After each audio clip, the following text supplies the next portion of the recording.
You've been through hell. Not the kind people post about, the real kind. The kind where the money ran out, the support disappeared, the plan collapsed, and you were left standing in the wreckage of something you built with everything you had.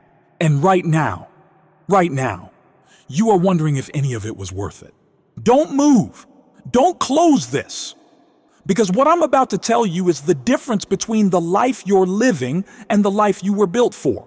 And you need to hear every word. Let me start with a truth that most people spend their entire lives running from. You do not know who you are until everything goes wrong. Not a little wrong, catastrophically wrong. The kind of wrong where people who loved you go quiet, where the mirror starts asking questions you don't want to answer, where the voice inside your head, the one you've been training your whole life to silence, gets loud again. That is the moment, not the moment of success, not the highlight. That dark, stripped down, nothing left moment, that is where you are actually forged. Listen carefully. Pressure doesn't reveal weakness. Pressure reveals truth.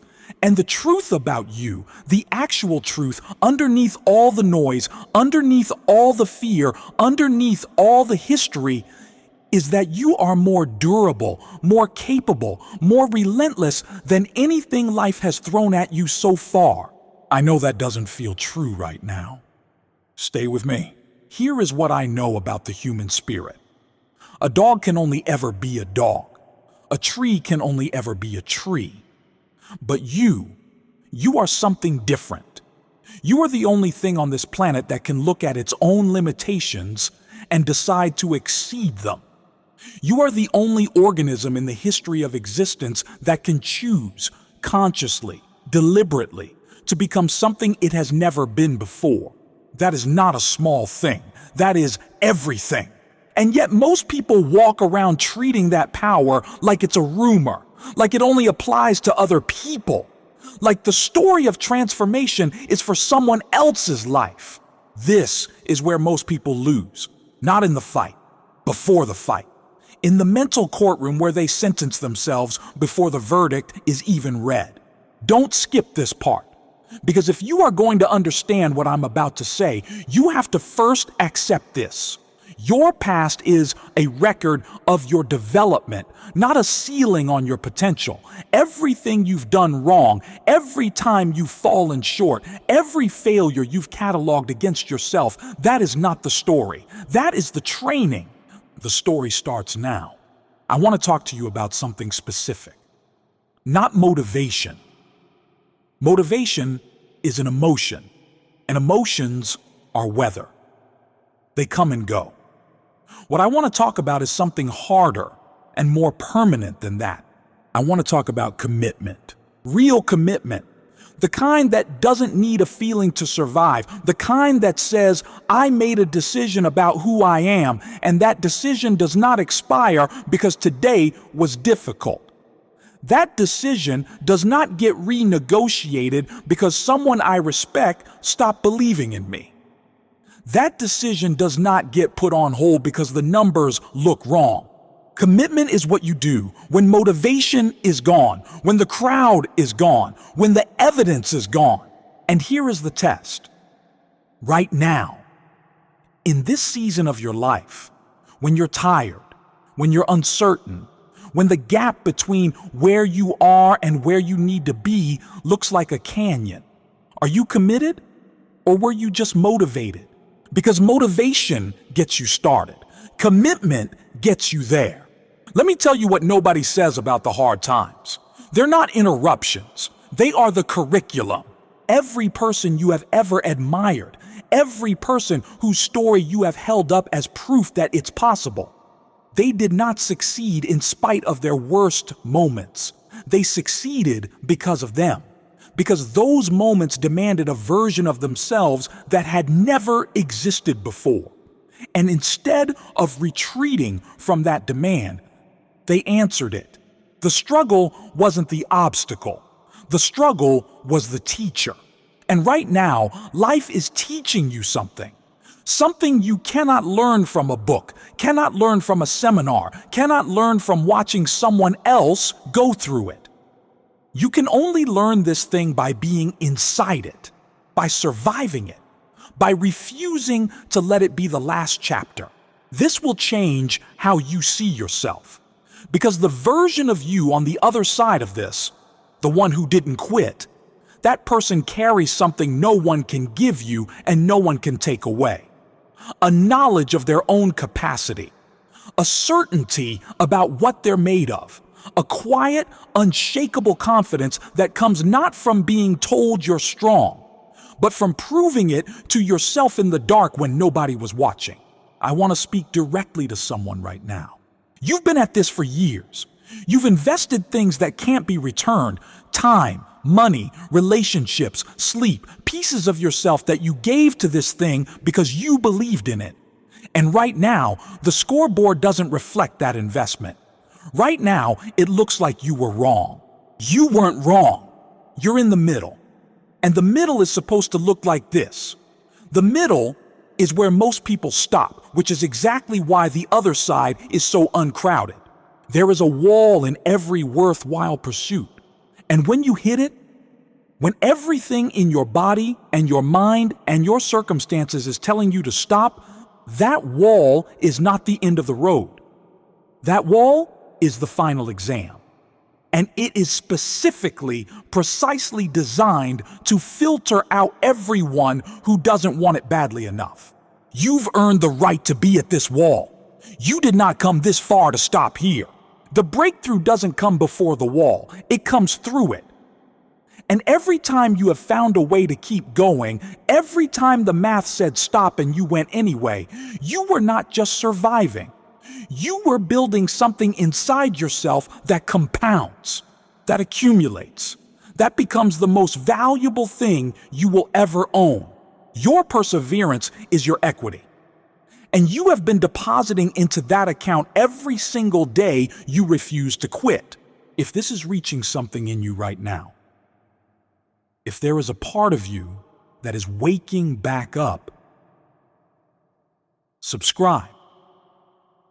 Every week we show up here for the people who are still in the arena, still building, still choosing to go one more round. You are not alone in this fight. Now let's finish what we started. Let's talk about fear. Because fear is operating in your life right now. And if we don't name it, it will keep running things from behind the curtain. Fear is not loud. That's the lie we tell ourselves. That we would recognize fear when it showed up, but fear is quiet. Fear sounds like practicality. Fear sounds like being realistic. Fear sounds like maybe this just isn't the right time. Maybe I should wait until I'm more ready. Maybe I should listen to the people who know better. Fear is the most sophisticated liar you will ever encounter because it uses your own voice. And here is what fear does to a life. It doesn't destroy it in one moment. It erodes it slowly, decision by decision. Every time you chose the safe path over the right path, every time you knew what you needed to do and did the easier thing instead, every time you let that voice win, you have been living smaller than you are. And somewhere underneath all the noise, you know it. This will change how you see yourself. Because the antidote to fear is not the absence of it. The antidote is action in spite of it. Forward movement while it's still present. Choosing faith over fear not once, not dramatically, but daily. In the small, unglamorous moments where no one is watching and no one will ever know. That is where courage is actually built. Now I want to give you something practical, not a philosophy. An instruction. Stop waiting for the circumstances to be right before you begin. The circumstances will never be perfectly right. Stop waiting for the fear to go away before you move. The fear will not disappear before the action. It disappears because of the action. Stop waiting to feel ready. The people who change the world in business, in art, in science, in sport, they were not more ready than you. They were not braver than you. They simply stopped making readiness a prerequisite for starting. they decided. And then they moved. One decision, one step, one conversation, one rep, one phone call, one more day. You start stacking those ones and something happens that cannot be stopped. Momentum. The kind that builds on itself, the kind that changes the trajectory of a life so fundamentally that the person you were 5 years ago would not recognize the person you are about to become. But only if you start. Here is what I know about your situation. Whatever you have been through, the losses, the betrayals, the failures that still live in your body when you think about them at night, none of that disqualifies you. Not one single thing. In fact, I want to suggest something that might shift everything for you. What if your greatest mistakes are the very things that qualify you? What if the specific weight you have carried, the specific pain, the specific failure, the specific experience of rebuilding from nothing is precisely what makes you capable of building something that people who never fell can never build? What if the scar is not the proof that you lost, but the proof that you were in the fight? Every great achievement in human history has come right after somebody's worst moment. Not despite it, right after it. When they hit the floor of the barrel, looked up and made one decision, not a perfect decision, not a confident decision, just a decision to get back up. One more time, one more rep, one more day. So let me bring this home. You are going to be told, maybe you're being told right now, that you are not smart enough, not talented enough, not connected enough, not young enough, not experienced enough, not ready enough. And here is my answer to every single one of those voices. The size of the fight inside you is worth more than every advantage they think they have over you. Not intelligence, not privilege, not timing. The will to get back up when getting back up makes no logical sense. That is the separator.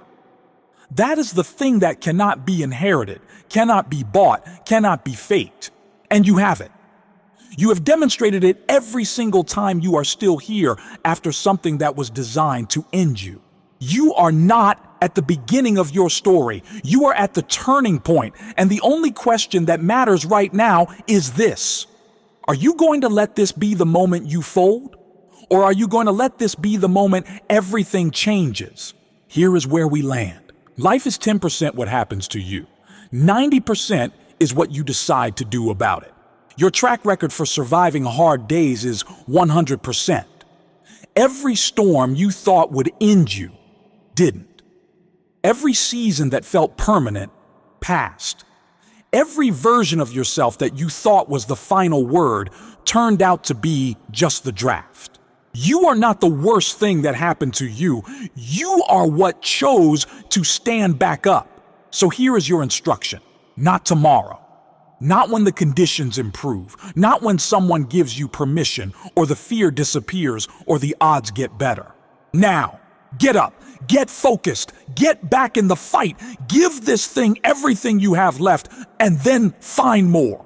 Because somewhere on the other side of this wall, the one that feels impossible right now, there is a version of you waiting. A version that is harder, clearer, more alive, more certain than you have ever been. That version is not a fantasy. It is the inevitable result of one decision, the decision to keep going. Subscribe. Share this with someone who needs to hear it today. And then go make it happen. It is possible. You have always had what it takes. Now go prove it.